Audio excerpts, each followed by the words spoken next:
एक समय की बात है, एक बहुत ही शक्तिशाली और बलवान हाथी था।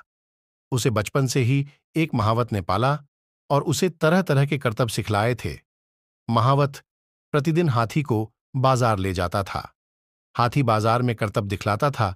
करतब देखकर लोग खुश होते और हाथी और महावत को पैसा देते थे। इसी पैसे को महावत एकत्र कर लेता था और उसी से उसकी रोजी रोटी का चलती थी।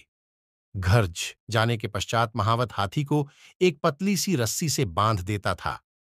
लोगों को यह बात बड़ी अजीब सी लगती थी कि इतना हट्टा कट्टा हाथी इतनी पतली सी रस्सी से कैसे बंधा हुआ था।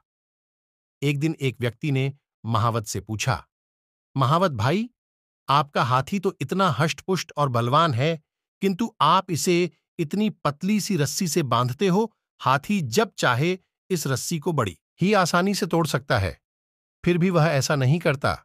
इसका क्या कारण है? उस व्यक्ति की बात सुनकर महावत बोला, कई साल पहले जब मैं हाथी को जंगल से लेकर आया था, तब हाथी छोटा था। तब मैं इसे इसी तरह की पतली सी रस्सी से बांधा करता था। उस समय हाथी बहुत छोटा था। उसने कई बार इस रस्सी को तोड़ने का प्रयास किया, किंतु बचपन में वह इसे नहीं तो तोड़ सका।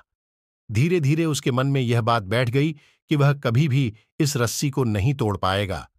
अब हाथी बड़ा हो चुका है, वह चाहे तो एक ही झटके में इस रस्सी को तोड़ सकता है, किंतु हाथी अब इस रस्सी को तोड़ने का प्रयास भी नहीं करता, क्योंकि वह सोचता है कि वह इस रस्सी को नहीं तोड़ पाएगा। किंतु अब वह चाहे तो इस रस्सी को एक ही झटके में तोड़ सकता है।